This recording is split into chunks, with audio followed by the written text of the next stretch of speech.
Story 1.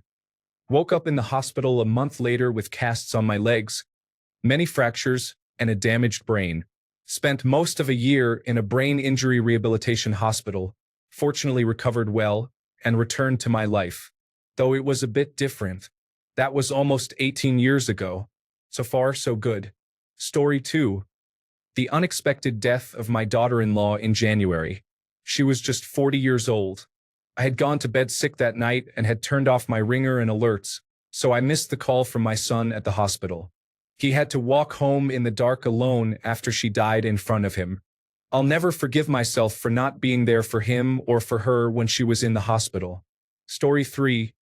I have two events really, but I'll just mention the big one.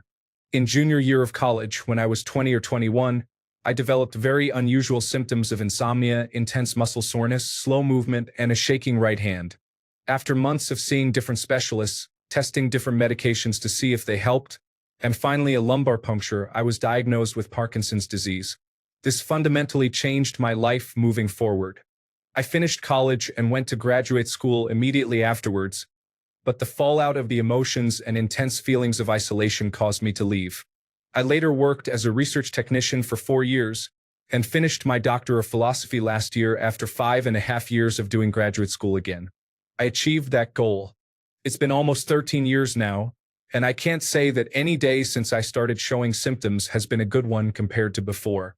I have to deliberately move my feet and hands so as to not drag them, trip, or drop or spill something. I've gotten very good at it, but it's exhausting. Everything is day to day.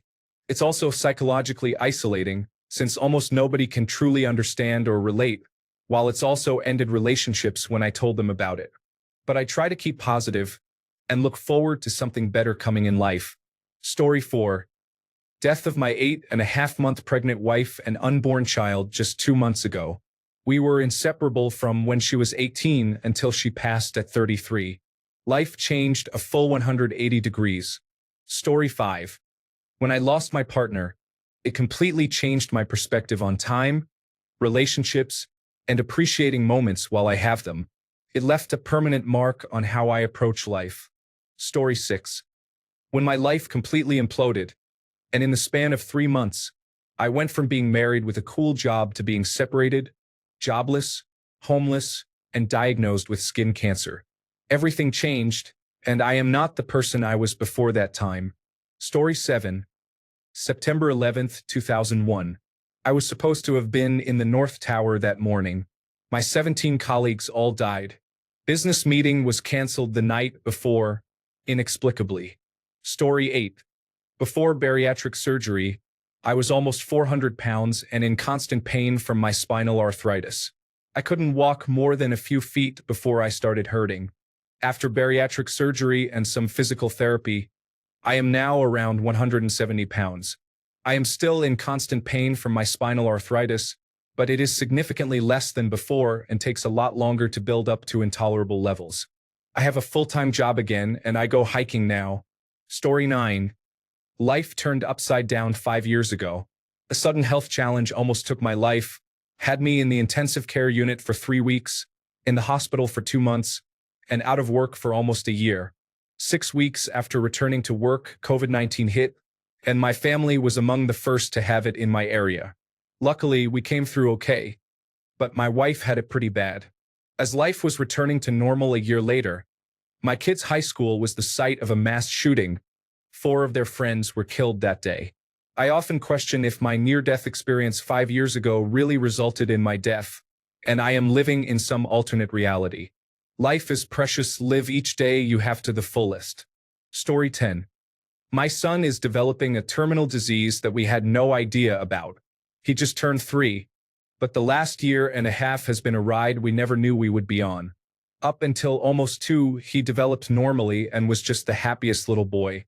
In early 2021, he was diagnosed with a rare terminal genetic disease called Crab disease after losing all of his abilities like walking, crawling, and even sitting up on his own in a matter of weeks out of nowhere. We ended up at the Children's Hospital of Pittsburgh to try to get him a stem cell transplant to prolong his life. They told us that without it, he would pass away by the end of the year, but if he got it, he might never be able to move or possibly even breathe on his own. That was the most stressful 24 hours of my life. He has gotten the transplant, can still somewhat move his arms and legs, and has the greatest smile you'll ever see, and he knows he is loved so much. We tried to get him in a gene therapy clinical trial, but he had an antibody that excluded him. Now, we are just hoping for a miracle to happen. He has a page called Prayers for Arthur, Hope for a Cure, that we use to spread awareness and celebrate his life. Story 11. We'll have to see, but it might well be this semester's papers turned in by students. I teach writing at the university level, and the papers were so awful and so many students so apathetic that I just can't even imagine doing this job anymore. I can point to one single paper that broke me. I actually had a real breakdown and spent last week in a crisis stabilization unit. It is terrifying to watch education ebb like this, and to see students not participating in their own lives. I do not expect people to love writing, but at least be present in your own head. The entire system is dumbing down, which means that the American people are dumbing down too. Story 12. My best friend's suicide. We were both 17 when he decided that he had enough of life. I spoke to him the day before while my family and I were on a road trip to see him and other family. He came from the foster care system and knew that when he turned 18 the next month, he would be homeless. What he didn't know, and something that still haunts me, was part of the reason we were coming to visit was because my parents wanted to adopt him. I didn't tell him on that phone call because I wanted to surprise him. He took his life the next day early in the morning. We arrived at 11:43 a.m. We saw the police and mortician at his foster mom's home. She told us what happened. They didn't let me see him. That was 14 years ago.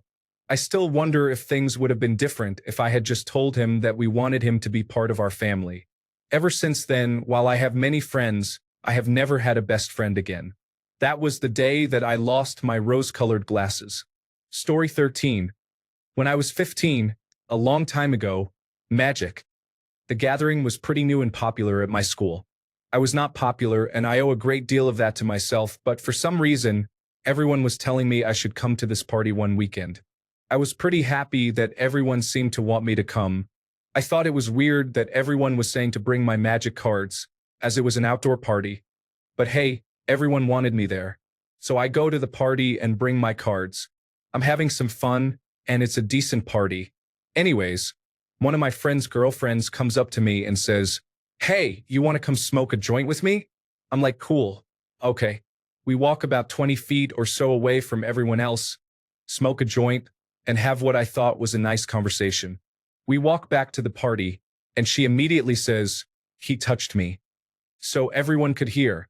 Her boyfriend gets in my face, and a circle starts forming around us. Another dude tells me to run, so I run.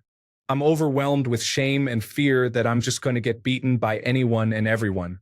I pull out of school and start homeschooling, becoming a hermit in my house for as long as I can. It's only much later that I realized this was a ploy to steal all my Magic cards, and basically everyone was in on it. That didn't help. So now I'm 44 and single, and have almost no experience having an adult relationship with someone. Since afterwards I had a lot of trouble expressing any kind of desire or interest for someone without feeling intense shame. In cases where I've had some truly wonderful women express interest, I could not move forward because I was too ashamed and could not put the kind of trust required into cultivating a meaningful relationship. I can't say my ship would have been 100% seaworthy without that event, but it was still like a boulder crashing clean through the hull. Story 14. Having a traumatic brain injury, one moment I was myself, then suddenly, I was robbed of my own soul. It ruined my hopes, dreams, and motivation at age 26 in a mountain biking accident. I'm 43, alone and miserable now. Wear your helmets, though, folks. I'd be a complete vegetable had I not.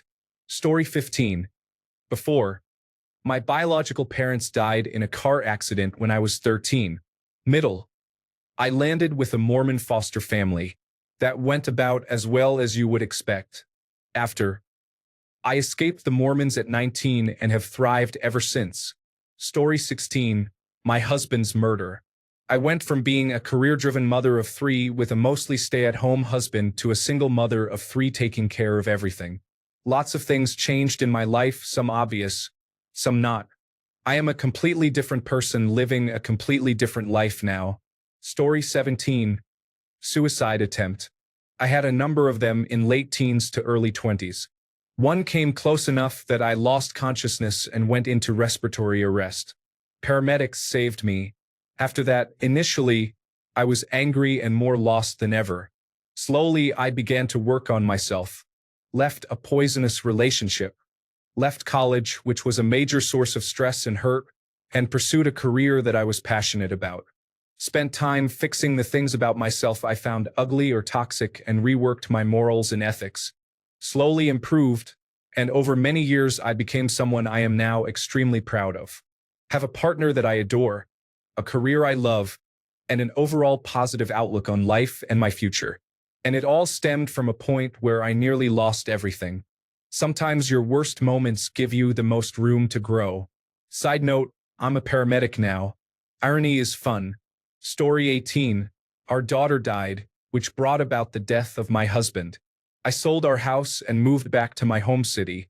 It's hard being a widow, but I have her Chaiwini, who is the biggest lovebug ever. Story 19. My best friend's suicide. We were in college and we shared an apartment together. One day, I came home from class and found him dead in his room. I had to deal with the police, paramedics, medical examiner, notify his family and our mutual friends. I had to move out of the apartment and clean out all of his belongings, find a new place to live. All of that fell on me. I had help, of course, but that was a lot for a grieving 21-year-old guy in school full-time and working part-time. That was the switch that flipped in my head to trigger full-blown alcoholism and addictive tendencies that were definitely there but hadn't reared their ugly head yet. Almost 15 years later, I'm still struggling with that particular demon. Story 20. Living what I thought was a great existence. Happily settled, steady jobs, good friends, savings, decent cars, wonderful son and another on the way. A week away from getting married. All the families are happy. Found out my partner had been cheating on me for years with multiple women. His job as a police officer allowed ample opportunity for infidelity and believable overtime. Single mom life. Moved over 1,000 kilometers away to go back to my parents. Living on welfare, no savings. A car issue, pet issue, or health issue away from total disaster. No sleep, not many friends, no job. Raised the newborn on my own. Scary how life can totally upend in a morning. Story 21. Death of my ex-wife. I had suspected she was criticizing me and lying to our children about me. She took her own life in 2020. My son was 20, and my daughter was 14. It has completely changed my relationship with my kids, especially my daughter. I have heard countless times, "Dad, we had no idea." Story 22.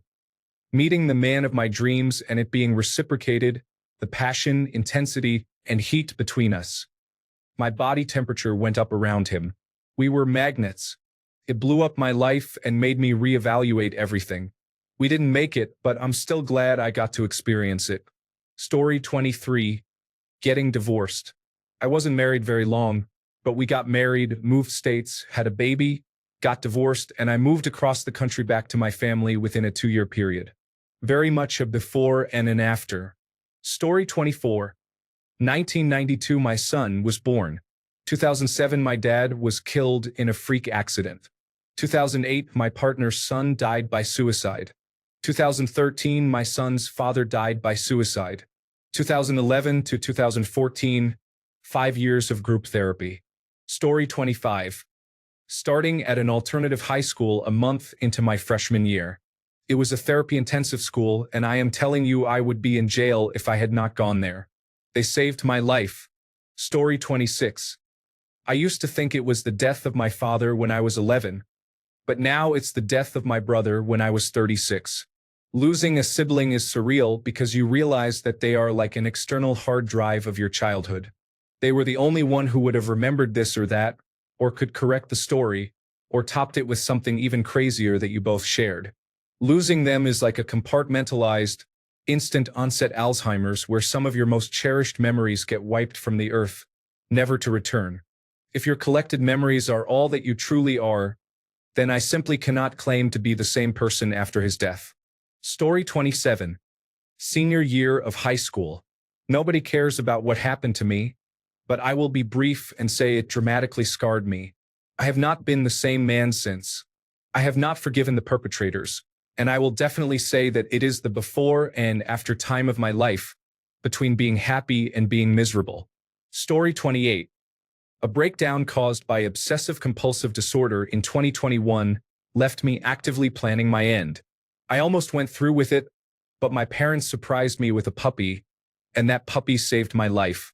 I'm in a much better, stable place now with that puppy still by my side, but I'll never be the same again.